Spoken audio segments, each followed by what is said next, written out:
So brought to you by the Blink Network. Do not forget to subscribe. That's Vuga Breakfast Show on Facebook and all other social media platforms. You stay tuned, comment, like, subscribe, share your thoughts and your opinions and everything else in between. We're going to be coming to a street to do live near you, wanting to know what your thoughts are out there on the street. Of course, we've got TCO Wamazibubo with the traffic update. Right now, we are going to N1 southbound to make sure that whatever that you guys get, it is real-time information. Yes, so, looking at Mukhorosi, we have robots that are not working right here, but the traffic is moving.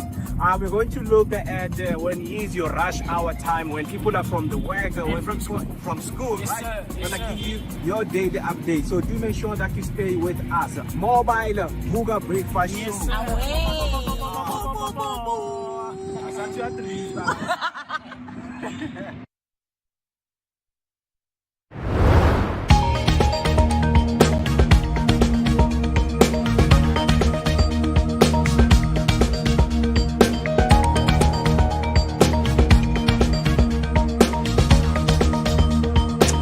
All right, it's 10 minutes until we hit 9 o'clock and you're still watching the Vuga Breakfast Show. Oh my goodness, I forgot where my cam is. But yeah, man, you know, it's Monday. You need to be proactive on where the cams are being put. As we promised before the break that Mr. Thabiso Tsotetsi will be joining us here with the one and only MWOCWE Mr. here in the studio. So what I want you to do is just to grab a cup of coffee as you're going to be learning a lot, man. We have a lot of people who are moving and shaking in our communities. So I just want you guys to get tuned. And if you know anyone that will be interested in these kind of interviews, do make sure that you share the live with them. So let me not waste any time, and greet my one and only colleague right there.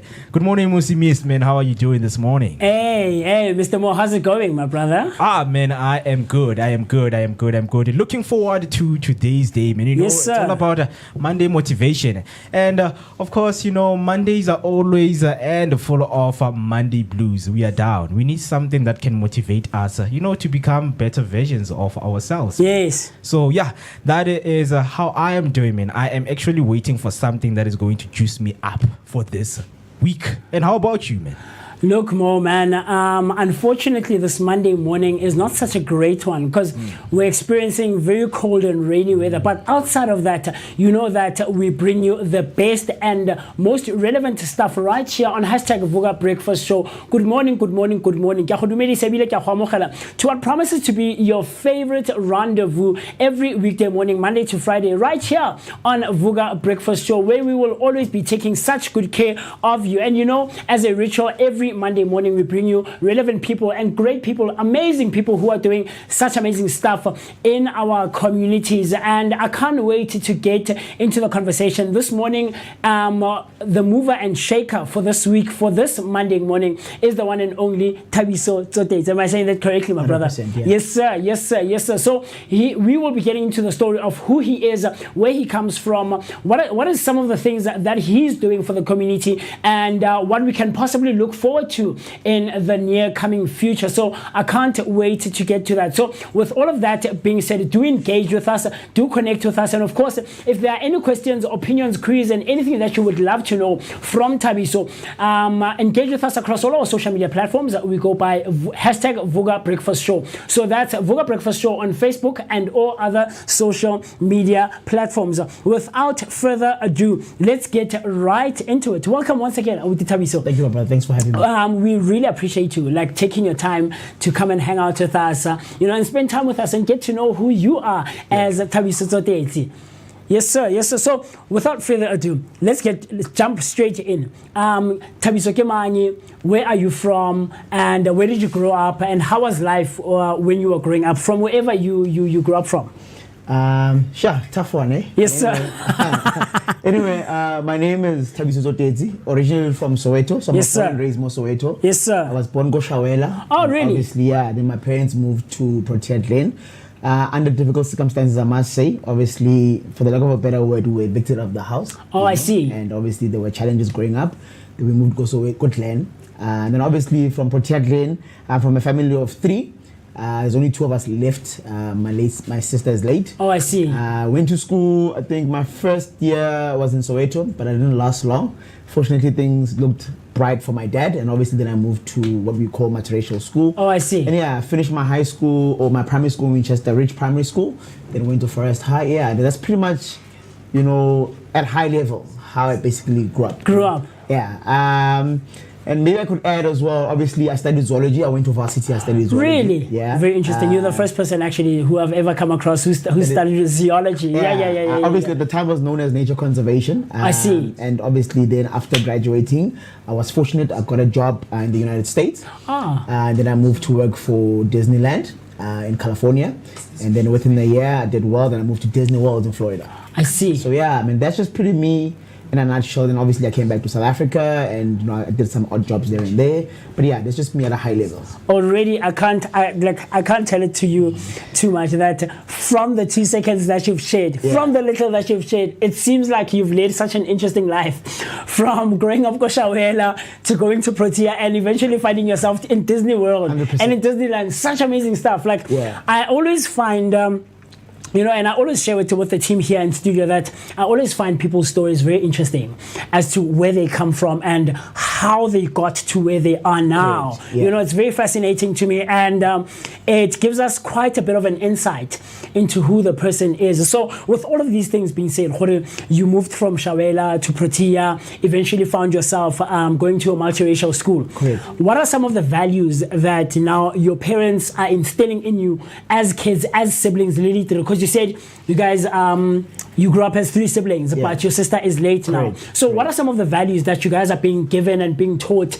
And I'm assuming that some of those you still have them to this day, and they've gotten you where you are now as an adult. But so what are some of those? 100%. And I think I must say, my brother, one of the principles that I live by is discipline. And I've seen this. And I always use the word unfortunate because I've seen firsthand from how my dad actually raised us. One of the few, not necessarily few, but one of the fortunate individuals where I was raised by both parents, and I'm fortunate to date. My parents are still together. So I was able to sort of observe certain dynamics in a household, in family dynamics, and my father being one of the person who steered the ship within our household. I mean, growing up, 5 o'clock in the morning, my dad was up. This morning you'll be surprised I've been up since 3 o'clock, and this is something that has been embedded in me throughout my childhood. So I saw my dad growing up and obviously instilling that discipline and what we call kokasi hustling. Back in the days we used to have newspapers where we used to go Karachi Road Reg. Yes. If you remember, there was a particular article inside the newspaper called Super Strikers. Yes. But I remember. My dad is one person I used to observe a lot because he's self-made. He's self-taught him a lot of things. And seeing that from him, doing it where this guy, man, I don't know if I can say this on a public platform, but my dad doesn't have proper education. But he instilled that idea in us. And that's where this whole narrative came from, and we started pushing and pushing and pushing. I personally, on that level, I wanted to, I still say to date, if I can achieve half of the things that my dad achieved in his lifetime, then I'll be the man that I think. I love it. So yeah, that's pretty much what sort of stirred me to be where I am today. I love it. 100%. I love it. I love how you say, some of the things that he embedded in you guys and in you as an individual. Correct. You still use them to this day. 100%. You touched on something very, very, very critical for me, and a lot of us in our society, but more specifically our Black society, unfortunately, is that most of us grow up in a one-parent household, and we tend to take it for granted how that can have an effect on us as adults growing up, and we tend to think, man, it's just one of those. It's a classical, it's a classical or cliche story. My dad wasn't around when I grew up, but it plays such a significant role into the adult that you're going to be in society one day. I love how you say he used to grow, when you guys were growing up, waking up and going to school. I love that so much. That speaks to the man that he is and in being present, So, look, man, you're saying you eventually found yourself studying zoology. Correct. Was this at UJ or at Wits? I actually went to TUT at the time. I see. Yeah. I see. But at the time it was referred to as nature conservation. Conservation. Correct. Yes. So is that now the only degree that you studied? I actually studied law. I'm still an LLB student. I see. I haven't finished it yet. Yeah. I'm currently in my 4th year, but yeah, that's still pending. So, but how? Let's try to make the connection. Yeah. Because this is where it gets fascinating for me. 100%. It gets interesting for me. Correct. From moving from high school, going to TUT, studying nature conservation, Correct. right? You eventually find yourself in the States. You come back, you do some odd jobs here. How does studying zoology now form your path? And finding yourself going to Disney World, coming back, and eventually find yourself now in this day and age studying for law, studying LLB. How does it form your path as an adult now? You know, my brother, it's quite interesting because when I look at my past experiences and my journey as a whole, it's been a journey. And I think for me, one of the biggest things that I've always been afraid of, and you know, if you think of the context of poverty, you know, in your head as a man, all you think about, I just want to make it. So whenever the wind blows, I'm going as long as I'm going to make it. Now, through my journey, I've always aligned myself with people that are in the business, people that have also have been elevated in terms of their portfolios. So coming back from the US, in fact, I came back and I struggled to get a job, and then I found myself in Dubai again, working in Dubai. And Dubai wasn't really for me. I didn't like it. I did odd jobs. I was a waiter. You know, obviously I got a promotion there and there, became a supervisor, but still it wasn't for me. I've always been oriented around my family. I came back. Now, the one guy that we were very close, he was studying law. And obviously him studying law, I became close with his circle. Now, again, you remember I used the word, I had to align myself with people that are sort of, you know, have been elevated within their portfolios. So looking at this guy and how his life is, his narrative, his circle in a nutshell, it sort of steered me in a way to say, you know what, how about I start doing something that is also going to allow me to be in this path.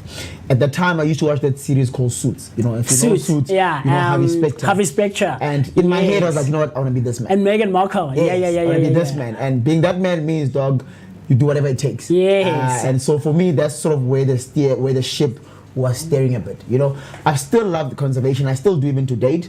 But obviously, like I said, the objective was we live in a society where, in particular in South Africa, where unemployment is a big thing. So zoology and conservation was not a big factor in South Africa. You know, it always made me travel because I'm very, very, very well traveled. So I started realizing, you know what, by aligning myself with those people that have been elevated will also steer me to make sure that, you know, my finances, me as an individual growing up as well, you know, I'll be segmented in a space where I'm confident in my space. And that's why I've always been driving the narrative of where, you know, I'm going where possibilities are for me to be able to be competent, but also to be content. I love that.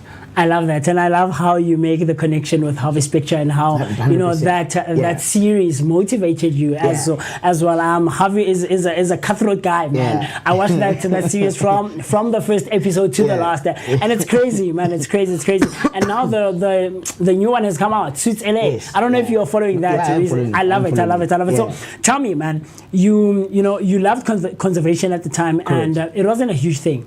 And I don't know, maybe I could be wrong, and I stand to be corrected. Yes. But I don't think much noise is being made about it even now to this day, you know. But now, how do you find yourself from graduating in nature conservation Correct. to now working in the US, in Disney World? So, you know, how does that connection happen? And how does it come about in your life at that time? So part of me going to the US was part of the curriculum and the syllabus. Oh, I see. So in the US, they will still come in South Africa and they'll appoint certain people to go work there. Now remember, in America, it's a country where it's built on foreign nationals. Yes, which is multicultural. Absolutely. So in fact, you had to qualify to go there. And one of the qualifying criteria was you had to be averaging at least a bracket of 80 to 90%. And in my class, there was very few black people in our class at the time. But I wasn't really a top student. I wasn't an A student. But I realized that for me to get to the US, I must do 1, 2, 3, and 4, 5. So I pushed myself to that narrative, and I pushed up until to a point where when they came, and I was ready. Went to the interview, I qualified, I was fortunate, then I went overseas. So that was sort of the narrative. So that's how I ended up going then. Obviously, when I went there as what you call animal behaviorist at the time. So obviously, I was working in Animal Kingdom. Yes, sir. So they were looking for someone who's coming from Africa, obviously, who's exposed to the environment of animal behavior, not necessarily someone who's indigenous to the United States. So that's how sort of the narrative happened for me to move from SA to the US. Wow, such interesting stuff. Like I said, within the first 30 seconds to 60 seconds a minute of having the conversation with Thabiso, he sounds like an interesting guy and who's led such an intriguing life, from having worked odd jobs in Dubai to having worked as a animal behaviorist, as he just mentioned, in the US. Such amazing stuff. So if perhaps you've just walked in and you've just joined us and you're wondering, who is this gentleman who's sitting right next to me? This is Thabiso Tsotetsi. He's our mover and shaker for this week, for this Monday morning, as we are starting the third week of March. So if you're wondering who he is, he says that he was born and raised in Soweto as the youngest of three. He grew up in an environment where resilience and resourcefulness were daily lessons. His parents, despite financial hardships, prioritized education and discipline, ensuring that him and his siblings attended the best schools they could afford. His father was a strict disciplinarian who instilled in him and his siblings a deep respect for knowledge, while his mother nurtured his spiritual foundation. These are the values that shaped him into a high achiever, academically excelling in mathematics and holding leadership positions. And despite his rebellious streak in school, when he was still in primary and in high school, he did amazing stuff. And this proves, and this is evident in who the person he is in this day and age. I love it so much, Mr. Tsotetsi. So talk to me, man. From the information I've had, I have that's been shared with us here in studio. Now you've mentioned that you went from zoology, now you're studying LLB, but I see that you're also someone who is in the financial sector. Correct. Let's get to that now. I feel like you are an individual of the world. Yeah. You know, you are a citizen of the world, and you're someone who's doing so much in different sectors. Yeah. How do we get to the financial sector? What inspires you now to want to find yourself being involved in the financial space? So, like I said before, for me, the move was always about where is the bread and butter. You know, I think that's always been subconsciously one of the things that always drove me to be where I am today. Now, I've always had an opportunity to go back to travel, and for me not to go back to the US or the countries that I've traveled to, it was a decision that I had to make. Oh, I see. One was because of I was so and I'm still to date where family is big for me. So there was a point where I was like, nah, this isn't for me. In fact, my wife, then she was still my girlfriend. I remember we went to an interview and the idea was, baby, both of us were going to the US. But the idea was either we go together or we don't go at all. Unfortunately, at the time my interview was successful, hers wasn't. So I had to make a decision like, nah, flip, I'm not going. So I stayed. Really? You stayed? 100%, I stayed. Yeah, I'm on live, bro. Wow. That's crazy, man. That's crazy. I stayed. But staying was also tough because now unemployment is still a big thing in our country. Yes, sir. So in the financial industry, I started working for FNB at the time as a sales consultant. Oh, I see. And that's where sort of the narrative of financial background came from. I started working as an entry level as a sales consultant. But again, for me, it was also about the end goal. How do I make money? How do I make money? How do I make money? And I was very, very competitive. So in the space, there were people who were going home at the time with 20 grand, 15 grand. I was making like 2,200 at the time. Sheesh, man. But in my head, I was like, you know what? These guys are not going to make 20 grand. I'm making 2 grand. I'm going to get there. Yeah. So that drive has always pushed me to be where I am. And that's where this financial space came into place. In fact, I started as a sales consultant all the way until my recent role where I became a head of operations. So, it's been a journey. It's been a journey. But obviously, it takes sort of discipline. It takes you to also to be street smart. I always use the word street smart, to know how to navigate. And for me, that's where I found myself to be where I am. And then to date, through all of my portfolios that I've started, it was also about how do I make sure that the job is done, I get the results. And that's where I shifted from the financial space all the way from zoology, because end of the day for me was you're empowering people, end of the day you're also making revenue. So biggest factors for me. I love it. I feel like myself and a whole lot of people who are listening and watching at home, even on your live, I feel like we can learn so much from you, because And I could be wrong, man, and we differ from individual to individual. Correct. But one of the biggest things that I've found in our society is that a whole lot of us are not necessarily willing to, take such big risks and big leaps and big jumps, from moving from one sector to the other. Correct. A whole lot of us rely on the thing that I studied for the longest of times, for a long time. It takes quite a huge thing for one to make such a big step and say, you know what, completely this, I'm moving into this, So I love that, and it's so inspirational, man. Even just I can hear and feel the passion coming from you. 100%. That you're someone who's driven. So, but like you said, that you're someone who's quite competitive, and you never like not achieving some of the things that you're saying. Correct. Would you say that that's one of the things, well, maybe perhaps the biggest thing that drives you in all of these spaces that you're involved in? To some degree, yes. But there's something that I just want to raise. 2018, Kilagalonta Mahadi. Oh, wow. And it was an intended move that I made. Okay. However, my parents were not aware of the move. My father, my brothers, my uncle. And I remember at the time, I had made commission. So I had made good money. Okay. And the first thing that came to mind was, I must marry this woman. I see. Ne? Now, before then, my wife, we met in 2010. And during that time, I've never seen where she's from. Because we met in varsity. Oh, I see. So I've never actually got a chance to actually know where she's from. Every time I ask, baby, let me go see where you're from, we'll book a guest house. Like, no, you must do things the right way. Okay. So that day, the money came through. I was like, you know what? It is what it is. I'm going to take this leap. Call my uncle, and I told my parents. The first thing my dad responded by saying to me was, Chief, before you go there, make sure you're going to be able to take care of this woman. I said, what do you mean? When I look at my family dynamics, my mom doesn't work. So in contrast to this, that means my dad's taking care of everything. I see. The house and everything. So in my head, that's the picture that he painted. But hey, if you're going to marry this woman, yes. So the word taking care of someone simply means to me, Chief, whatever that you do, it means you must be able to be stable. And that's where the word competitive came from, or it sort of stemmed from as well. So whatever that I do, look, there's a saying, whether you're a petrol attendant, whether you're a cashier, be the best in that field. Definitely. Narrative. So I don't care if I'm only wash cars, I'll be the best guy who washes cars. Yeah. So that's the narrative that I applied, to date, and I still apply that narrative. And hence, some of the things, they sort of became positive alignment towards what I do because of why I put in the effort. I see. 100%. I see.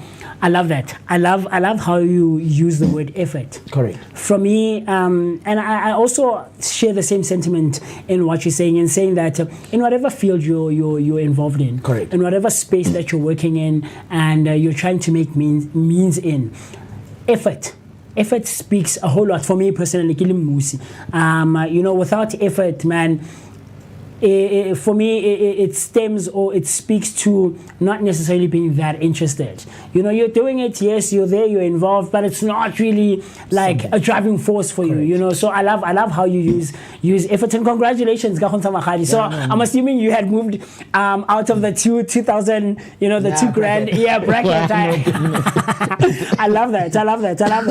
So now, how does this impact your personal life now? You've done so many things up to that point in your life. This is 2018 now, and like you said, you had moved out of that bracket, and now you're doing well for yourself, right? And you've done so many things, from working in Dubai, being involved in nature conservation in the US, coming back to South Africa now. How does this impact your personal life and Thabiso? And now, how does it push you and drive you to start getting involved in our communities now? I'm going to come to this part of the portfolio that I'm running currently. But obviously, I'm the founder of the BlackChild Rise company. The BlackChild Rise. Correct. I see. Yeah. Which we'll touch base on it just now. Yes, sir. But one of the things that I tell my student is refuse to be ordinary. Oh, wow. If you gym, one of the bubbles that we use at the gym, it's even written there, that refuse to be ordinary. Now, if you take that word in context and apply it, it simply means there will be challenges. I always tell my students, even to date, that an excuse, valid or not, is still an excuse. So to me, I've always applied this, right? The principle itself. Now, I've had challenges. In fact, even when I came back from abroad, I was unemployed. And remember, when I left, my dad did a whole big party for me. Wow. Told everyone, hey, my son is going to the US. And there's nothing wrong with it. But Yeah. the pressure was he comes back, he's unemployed. How? I mean, the assumption in Kokasi is that I Thabiso Tsotetsi, yeah. But I used to be very strategic. I used to leave the house at 5 o'clock as if I'm working. I wasn't working. Wow. I'd leave the house at 5 o'clock. I'll go to Josie at the time. Go small. Go. I forgot the towers, man. Carlton Center. Carlton Center. Yeah. I'll dress up as if I'm going to work. I was going to gym. I'll gym. After gym, I'll go to the internet cafe. At the time, we never had like your Wi-Fi. Yes. You had to go to the internet cafe. And Yeah. $5 rand. Yeah. 20 minutes.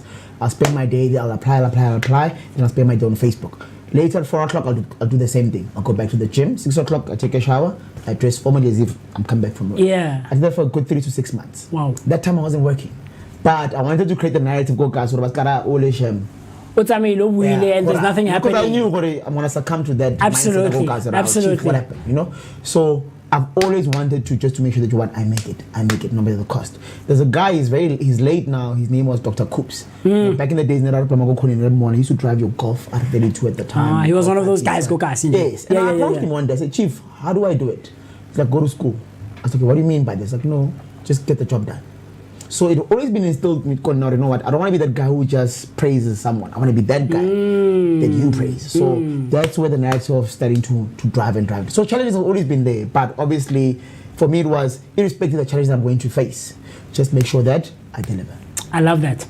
And, I think that, as a guy yourself, this could be very... and very inspirational for young guys in our communities. You're mentioning and there was a guy here last week who was hanging out with us, and he was saying that a whole lot of individuals, mostly guys, it could be argued and I could be wrong, but mostly guys, we are scared of the unknown. Correct. Especially when it comes to education. Yeah. Because the narrative that's been shaped in our society and that's been given to us is that you're going to go to school, but but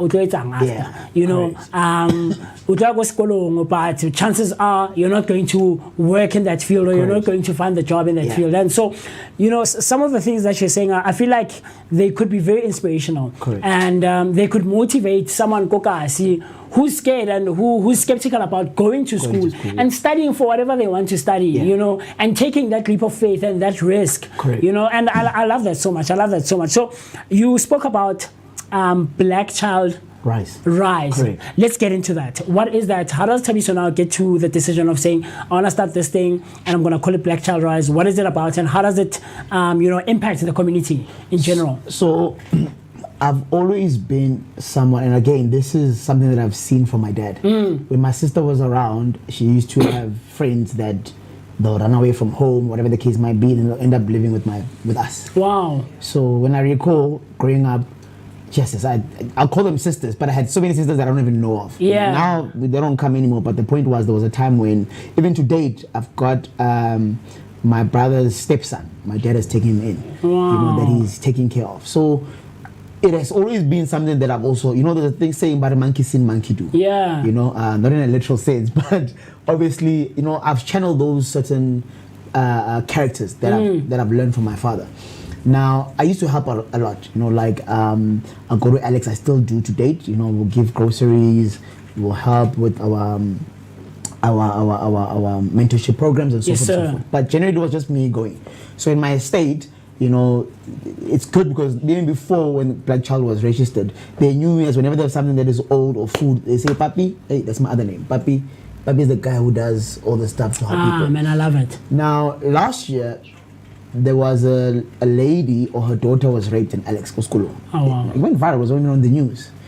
Then I started getting messages from people that know me. But hey, Papi, please go help this lady. At the time, I didn't have a foundation. It wasn't running. It was just Papi going as Papi.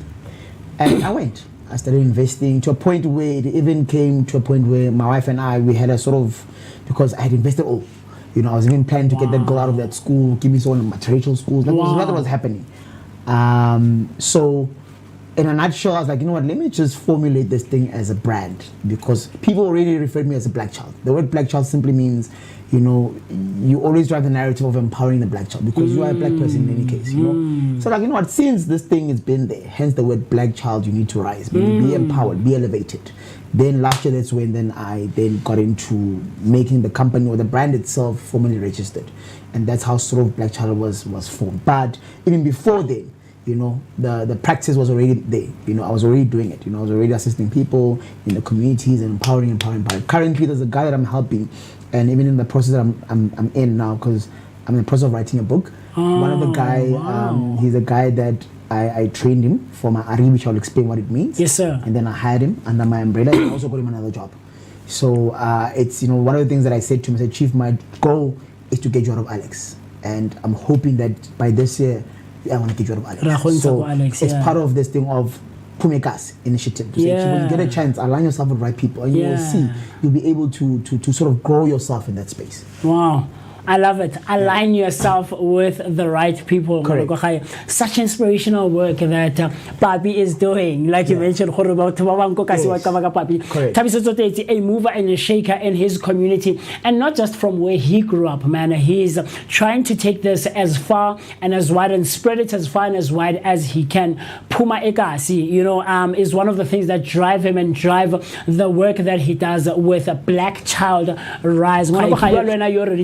From wherever you are tuned in from. Look, man, if you've just tuned in and you've just joined us, you're not so late. Right now, I am with a mover and a shaker right here on Vuga Breakfast Show, brought to you by the Blinko Network. And we're shooting live from the heart of Soweto, Dobsonville, in the Blinko studios. I'm hanging out with Thabiso Tsotetsi, a mover and a shaker in his community, who's doing such amazing stuff with the work that he does with his foundation called BlackChild Rise. You know, this initiative is aimed at improving the black child's life in our communities, in our environments where we grow up, so to instill in them that the life doesn't end where you grew up. You can do such amazing stuff for your work, and we're going to be touching base and getting deep and delving deep into the work that he does with BlackChild Rise. Of course, you can get in touch with him and that foundation on www.blackchildrise.co.za. Of course, I will share all those details with you a bit later on. But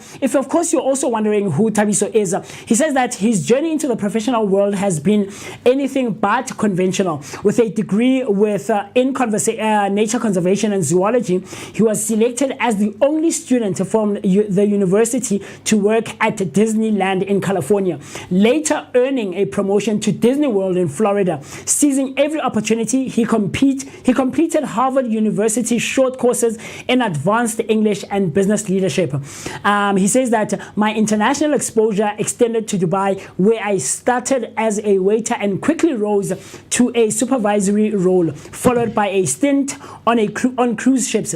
Eventually, I returned to South Africa, pivoting into the financial sector, where I spent over a decade mastering the call center and financial services industry. So right about now, we're going to be getting into the story of where BlackChild comes from, but he's shared that a bit. But now we want to get into the actual work that the BlackChild Rise initiative does, and it's already been a year so far since it started. So Thabiso, let's get into that. I mean, the inspiration now, as I'm hearing and I'm listening to you, started with this one girl. Correct. Who experienced such a bad ordeal. Correct. But already leading up to that, you had already laid down the work 100%. For BlackChild Rise. Correct. So this is not something that just started out of the blue. Correct. You had already been that person who's trying to help out where he can, give back to the community as best as you can. But 100%. Now we're starting BlackChild, you're helping this one girl. How do we get to the point now you want to spread it as far and as wide as you can? So previously, I used to work for another company. Yes, sir. I won't mention the name, but the portfolio is similar to what I was doing. However, the idea was, let me start and go on my own and do my own thing, because obviously, objectives are not always the same. So for me, the biggest thing was create a business or a model that will sustain you from a revenue perspective, and more importantly, you'll still be able to empower the average black child. And that's where I sort of created the narrative of BlackChild Rise. Now, the portfolio is divided into three respective or the company itself is divided into 3 respective portfolios. Okay. One being the regulatory exam framework, which I'll articulate now what it means. Okay. That we do. I've recently registered the company as a recruitment agency as well. Oh, wow. And obviously we have that other factor of the BlackChild Rise Foundation. Yes, sir. So these are the 3 collective things that we are running concurrently within the BlackChild framework. Oh, I see. Yeah. So what we do basically is the biggest issue, and I just want to touch base on what I said in the recent months leading up to here. So in January, I made a bold statement on my social medias, and I said I'm going to help 100 people get employed in 2025. Wow. I'm currently sitting on 38 that I've assisted single-handedly to get employed. Now, the idea was through the financial background that I have. So what I've done is I've partnered with other stakeholders that require the license that we offer. So the license we offer at high level, it's called regulatory exam. It's RE5. Regulatory exam. Yes. I see. So it's an RE5. It is a license that is required for you to work in the financial industry. Oh, I see. Right. So that is a license that we offer as a company, as a business.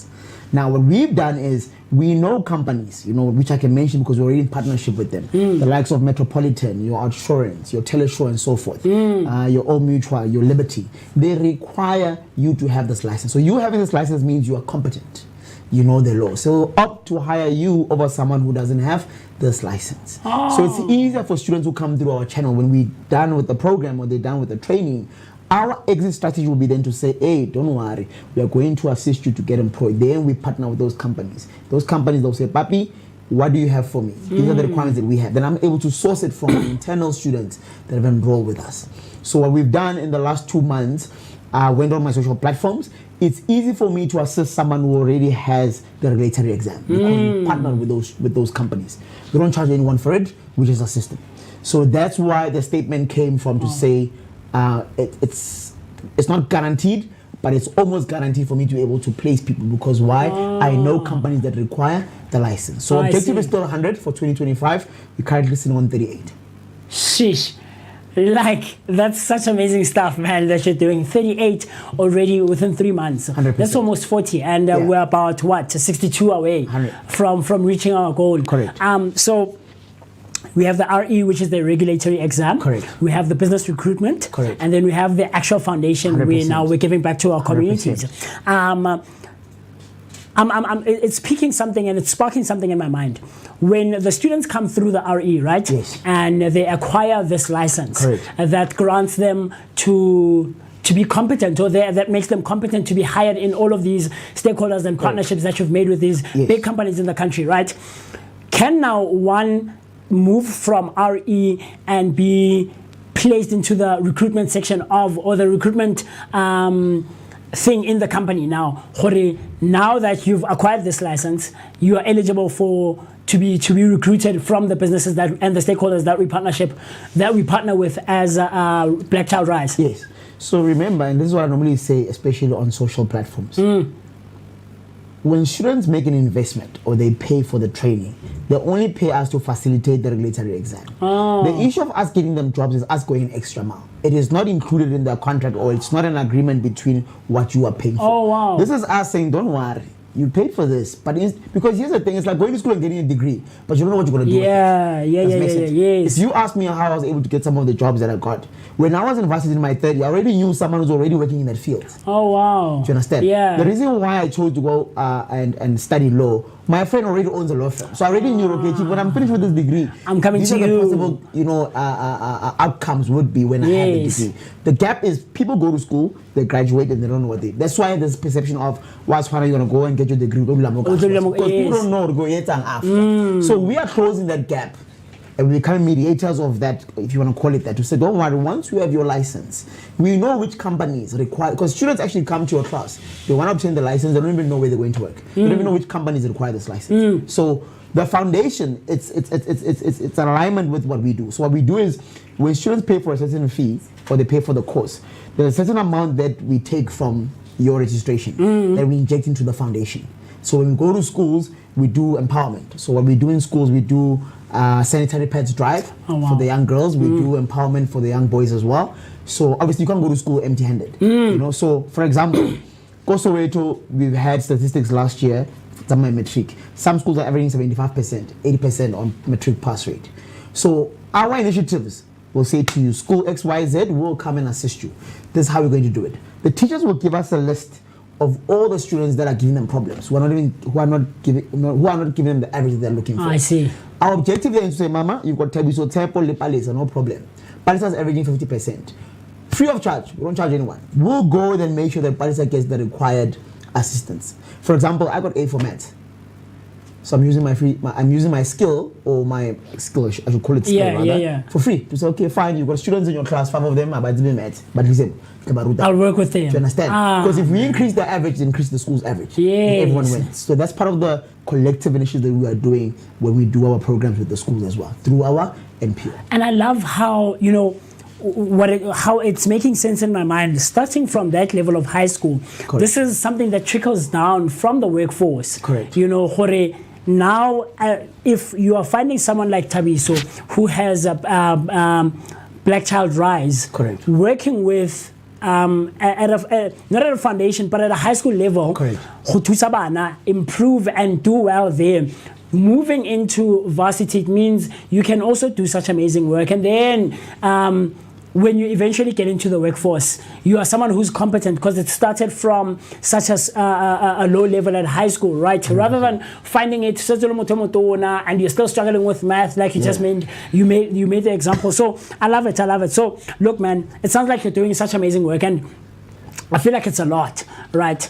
You said that 2018 you went and you decided to get some mahadi. Yeah. Now, how does your wife feel about all of these things, and just in general, your family dynamic? From your dad and your other sibling and your extended family. How do you balance the work life now? Because from time to time you're moving from Soweto and other places where you go Alex, and you're doing such amazing work in the company. But how do you balance that now? Because you're now umut and you have a personal life. You know, so how do you move between? Because I feel like the line is very thin, it's very easy to jump from the one side to the other. How do you navigate that space? I think on this one I'm gonna be honest. Yes, sir. I'm gonna be honest, because this morning, even last night, the argument that I had with my wife was about time.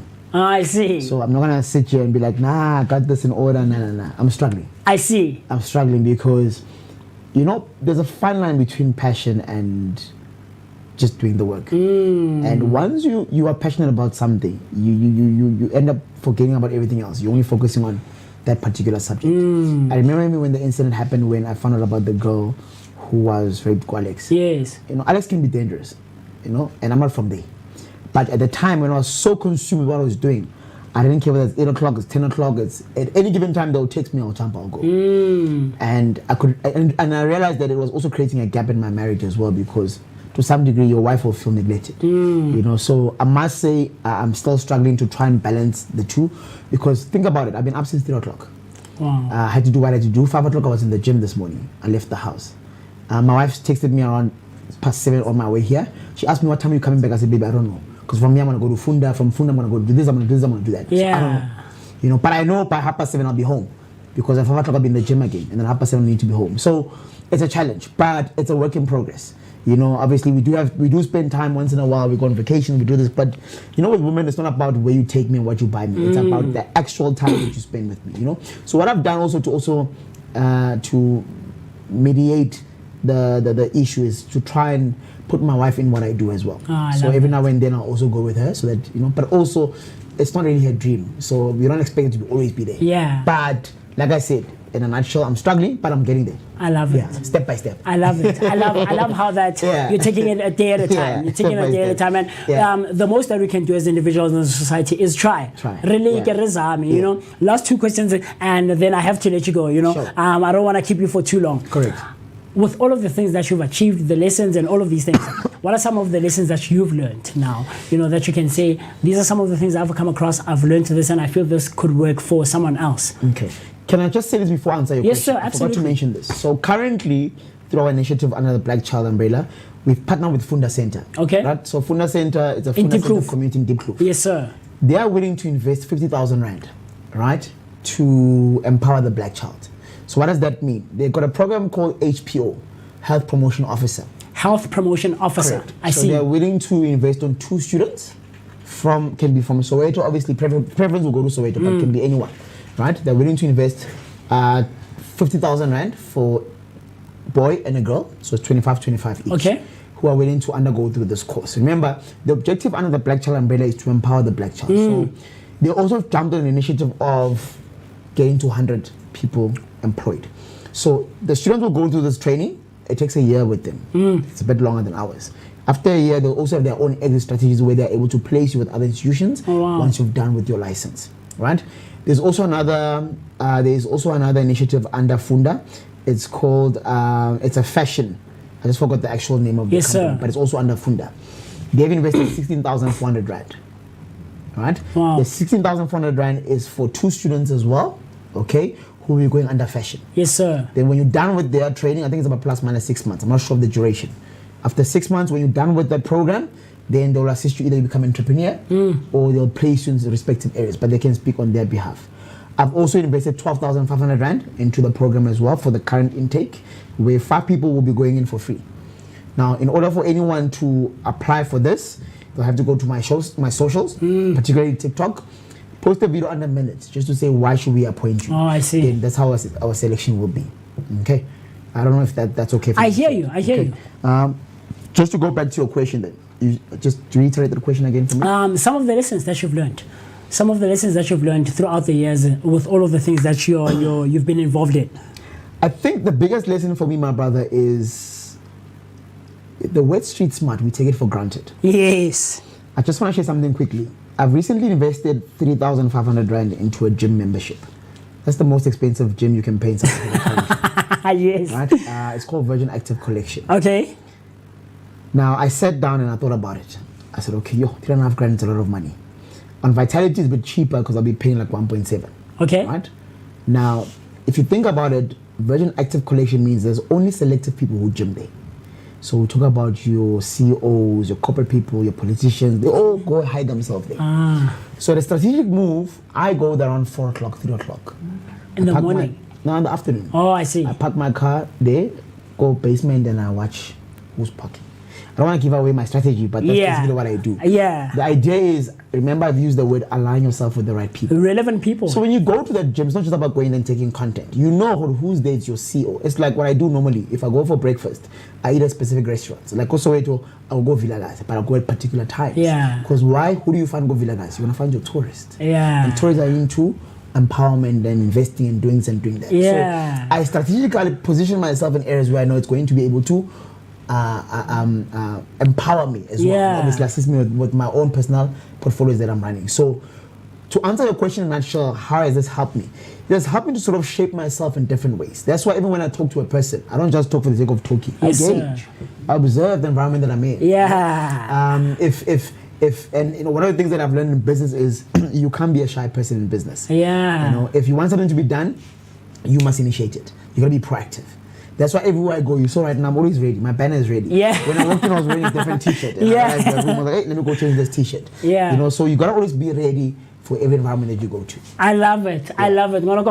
If we were to hang out here with people like Thabiso, we wouldn't see the end of it, because I feel like he has so much knowledge and information to share with us. But of course, the conversation does not end here. I'm about to let him go now because he's someone who's doing so many things and he's always rushing and on the move. So the conversation does not end here. You can also engage with us and with him across all our social media platforms using the hashtag Vuga Breakfast Show. In closing, Obuti Thabiso, how can people get a hold of you? How can one reach out to you? I have all the social platforms, but I'm mostly active on TikTok. My TikTok handle is Papi, so it's P for Papa, A for Alpha, P for Papa, I for India. Okay. So it's Papi_Lu. So Lu is L for Lima, and then the U for uniform, U for uniform. Okay. So it's Papi_Lu. That's my most active social platform. Back in the days, I used to be, big on Facebook, but I didn't, things happened. Yeah. But on Facebook, I'm Johnny Mtsamai. Yeah. Johnny Mtsamai. Yeah. And the reason being, my first name is John. Oh, I see. So people used to call me Mtsamai because I've always traveled. I've always been in one place. Yeah. And that's where the nickname also came from. Oh, I see. So my Facebook name is called Johnny Mtsamai. Okay. And my Instagram, which I don't know when the last time I used it, but it's JT_Shumba. Okay. Shumba, it's a Shona name for a lion. So it's one of the reasons to say, hey, Chief, you must, as a lion, when you walk into the room, they Yeah, must you know hunt, Baba. you are Yeah, here. yeah, So yeah, JT yeah. is obviously my initials. Yes, sir. First name John and Thabiso being my middle name. Yes, sir. So those are my my Your socials. handles. Correct. I love it. You heard it first right here on hashtag Vuga Breakfast Show, brought to you by the Blink-On Network, where we always bring you, or try at least to bring you, the relevant people who are doing such amazing stuff. And one of them was hanging out with me right here on a Monday morning, Johnny Thabiso Tsotetsi, right? And he just shared his socials, and that's where you can get a hold of him. But if you can't find him, you can also reach out to us as the Breakfast Show, and we'll try to connect you with him with all of this amazing work that he's doing in the community. I can't wait, to find out more about all of these initiatives and the things that he's doing with the work that he's involved in our community. So the conversation, like I said, does not end here, and we'd love to have him back, of course, some other time to get into some of the other things that he's doing. And we didn't even get to the conversation about what can we look forward to as a community, as individuals in the society. So hopefully we can have him back sometime again so that he can share some of that information. And